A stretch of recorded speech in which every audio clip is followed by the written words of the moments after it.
Hello all, welcome back. It's Alan here. So, Roy Buchanan, Five String Blues, 1973, if memory serves me right, from the second album. It's a request. I'm going to get to it. You know who you are, sir. We had a great conversation. I'm happy to do this. Never any... Sometimes, guys, I'll have a little bit of sort of, I kind of know the artist, but I don't know if I've heard enough of the tracks yet to believe the canon of work is strong. No, I know Roy Buchanan. I know it now. And I'm looking forward to this regardless. So let's get into it. Some analysis, some reviews.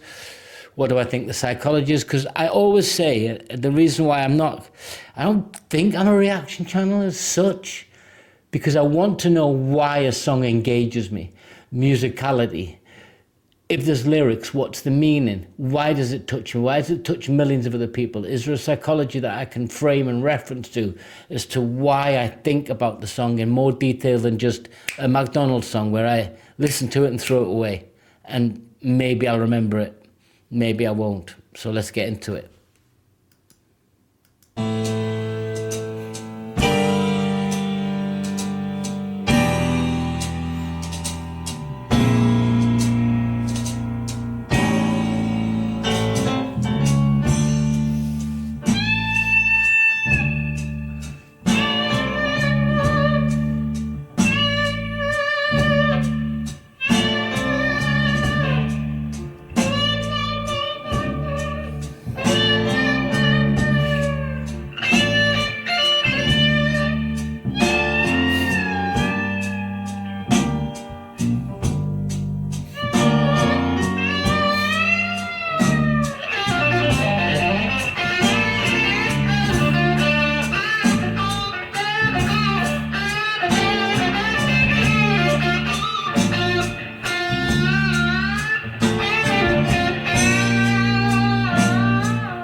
Oh, good Lord, the pain. It opens up with such, what's the word I'm looking for? Foreboding. Is introducing that descending dun, dun, dun, dun, dun. You know, and then you get that really painful blues kicks in. It feels already that I'm looking inward on myself. And you know, when you listen to the likes of Rory Gallagher and Stevie Ray, and there are other great guitarists, there are a real plethora of great guitarists. But I keep getting drawn back to those players that I feel it. I feel this continuously. I feel the blues in this. It's really painful. And five-string blues. Now, in comments, someone had commented that he called it five-string blues because he was playing it and a string snapped. I don't know. You have to tell me the full lore behind that, guys. But when I think about five-string blues, and Keith Richards plays five-string for a reason, I'm pretty sure. Is it because something broke and it broke him? But this is painful and beautifully painful. Sometimes things can be painful and you can admire them for what they are. You know, like great paintings like Munch's Scream, you know, it just there, it hits you. And this is what this is doing for me so far.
It's like a journey of pain. There's a reckoning coming. It's beautiful. It's not Dante's Inferno. He's not spiraling downwards. It's a straight line of pain. Oh.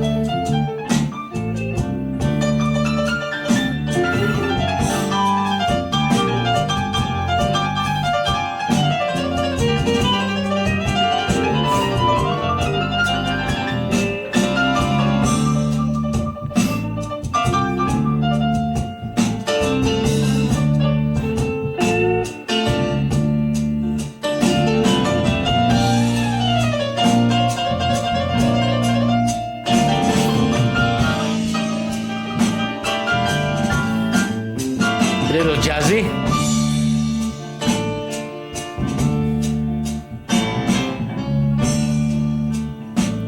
You know, I said this when you have like Stevie Ray and Roy Gallagher and those guys, you know, you can have that virtuoso, and he's never overindulgent on guitar that I've heard so far. And it's this big giant of a man with a big beard and a hat and just stood there, you know. Whereas Rolly's animated and Stevie Ray was kind of animated in different ways. But they're world-class musicians that get it, that know they've worked together to put this out. They align themselves with his genius, with their own genius. Whatever you call genius, this to me is genius. When somebody plays the piano in that way, or a keyboard or a bass line, the bass line's just keeping it, driving that. It's an undercurrent. You've always got that undercurrent of foreboding. It's beautiful. There is no this sound without the other band members, and they're awesome. And this is beautiful, stunning. Oh, Jesus.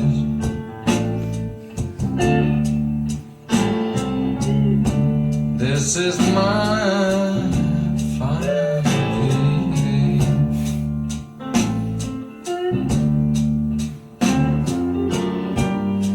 Yes, Jesus. This is my final plea. Yeah.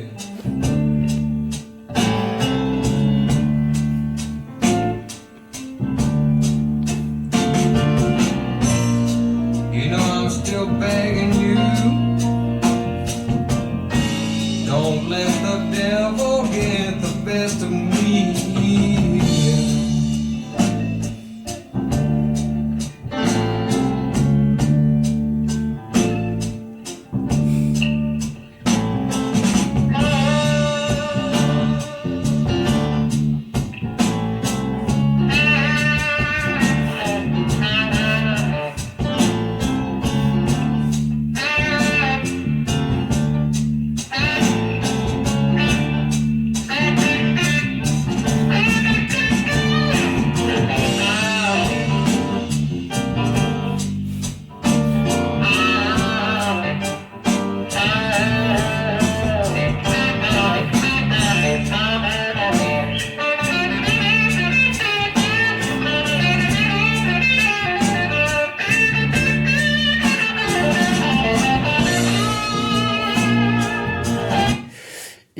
It's an existential crisis. It's Crossroads, but it's not Robert Johnson. He's looking at himself inwardly, and I've got some thoughts that are swirling around my head, but he's looking at himself. It's introspective. Don't let my inner devil get the best of me. And he's pleading outward to Jesus, whoever that Jesus is to you. I know what it means here. He's not saying it in a blasphemous way, but he's not at the crossroads, kind of. But he's on a battle. It's an intersection between himself. Yeah.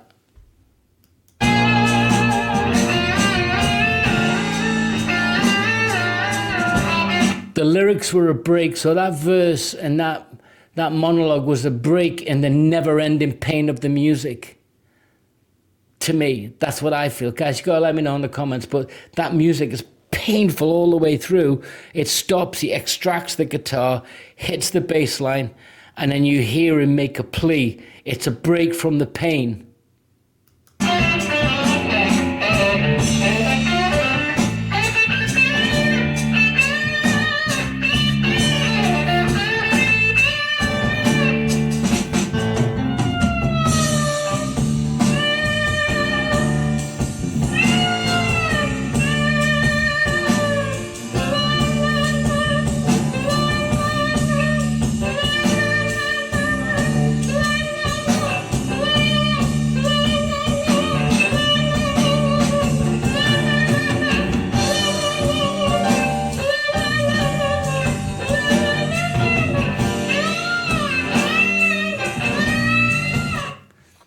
It was prayerful introspection. That's what it was.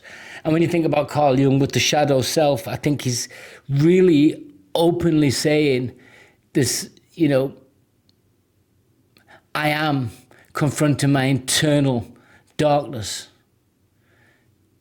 This is his final plea, because he repeats it, the verse is repeated with the closing lines of, you know, I'm still begging you, don't let the devil get the best of me. His shadow self is inner devil. What was he battling with? What are we all battling with?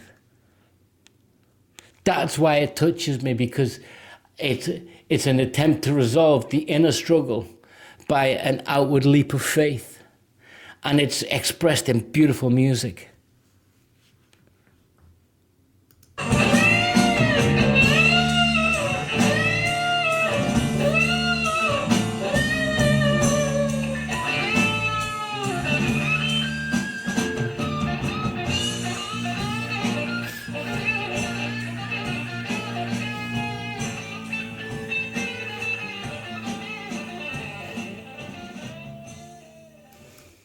Off his second album, Roy Buchanan was never what you would call. He was prodigious. He did a lot of work, but he was never one of those global superstars that sell millions of albums. And I'm not sure if he cared. He passed too early, 88. We all know that. In circumstances not befitting of his legacy. But it's there, isn't it? We all know now, don't we?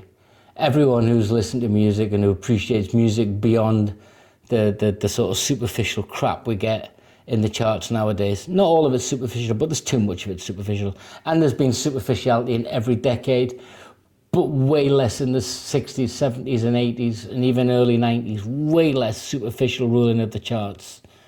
Although there was some in the 80s when Emerson, Lake, yeah, but there you go. I digress. This is a man who's playing the blues for a reason.